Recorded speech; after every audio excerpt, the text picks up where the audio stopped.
Assalamualaikum warahmatullahi wabarakatuh. Perkenalkan, nama saya Septi Diva Triana, NIM 202404062, mata kuliah Agama Buddha dan Ilmu Pengetahuan, akan mempresentasikan mengenai mediasi, menenangkan jiwa dan meningkatkan kualitas hidup. Analisis. Berita ini membahas manfaat mediasi dari dua perspektif, spiritual dan ilmiah. Dari sisi spiritual akan dibahas dalil-dalil dalam Al-Quran yang mendukung praktik mediasi. Sementara dari sisi ilmiah akan diulas hasil penelitian dan teori para ahli mengenai dampak mediasi terhadap kesehatan mental dan fisik. Langkah pertama, mediasi dalam perspektif spiritual. Dalam Islam, mediasi memiliki akar yang kuat dalam konsep zikir atau mengingat Allah. Al-Quran sendiri memuat banyak ayat yang mendorong umat Islam untuk merenungkan ciptaan Allah dan mengingatnya. Quran Surat Ar-Ra'd ayat 28 yang berbunyi, orang-orang yang beriman dan hati mereka menjadi tentram dengan mengingat Allah. Ingatlah, hanya dengan mengingat Allah, hati menjadi tentram. Quran Surat Az-Zukhruf ayat 103.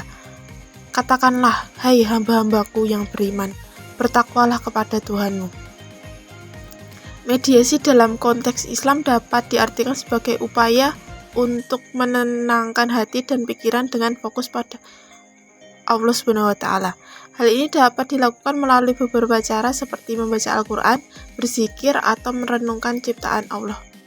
Langkah kedua, mediasi dalam perspektif ilmiah. Seiring berkembangnya ilmu pengetahuan, banyak peneliti yang membuktikan manfaat mediasi bagi kesehatan mental dan fisik. Yang pertama, penelitian dari Harvard University. Studi menunjukkan bahwa mediasi dapat mengurangi stres, kecemasan, dan depresi. Yang kedua, teori mindfulness. Teori ini menjelaskan bahwa mediasi membantu meningkatkan kesadaran diri dan fokus pada momen saat ini, sehingga mengurangi pikiran negatif dan meningkatkan kesejahteraan mental. Penelitian dari University of California, studi menunjukkan bahwa mediasi dapat meningkatkan fungsi kognitif seperti konsentrasi dan memori. Jawaban, mediasi, baik dari perspektif spiritual maupun ilmiah, memiliki banyak manfaat bagi kesehatan mental dan fisik. Dalam Islam, mediasi dikaitkan dengan zikir dan mengingat Allah, yang dapat menenangkan hati dan jiwa. Sementara dari sisi ilmiah, penelitian menunjukkan bahwa mediasi dapat mengurangi stres, meningkatkan konsentrasi, dan meningkatkan kesejahteraan mental. Dengan demikian, mediasi dapat menjadi salah satu cara untuk mencapai ketenangan jiwa dan meningkatkan kualitas hidup. Penjelasan. Berita ini memiliki tema kesehatan mental dan spiritual.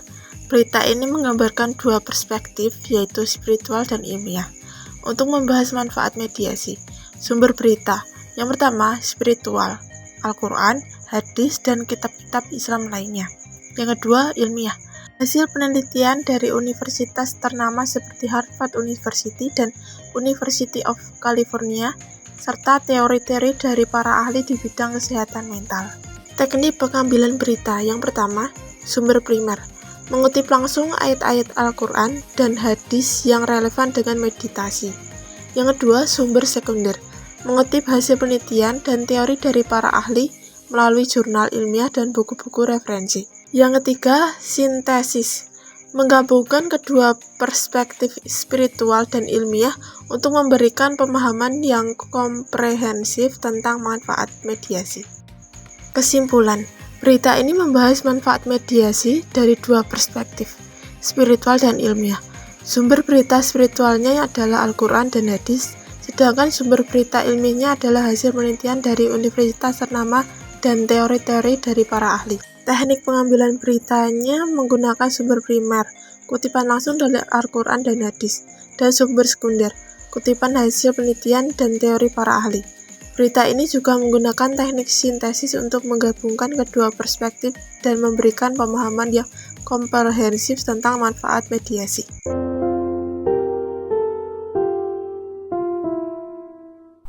Saya bicara sedikit khalwat. Khalwat adalah meditasi atau khalwat itu adalah menyendiri.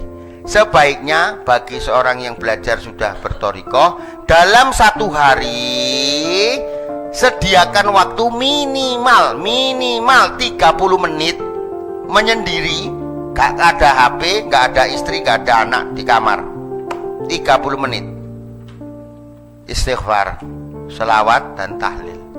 Khalwat itu artinya berevaluasi, sembari kita mendengar, mengingat Allah subhanahu wa ta'ala. Penting itu, karena 24 jam kalau hanya sholat saja, sholat 3 menit sampai 5 menit itu kurang energizernya. 30 baterai aja, HP perlu dicas. Nah ini juga jiwa perlu dicas. Intinya apa?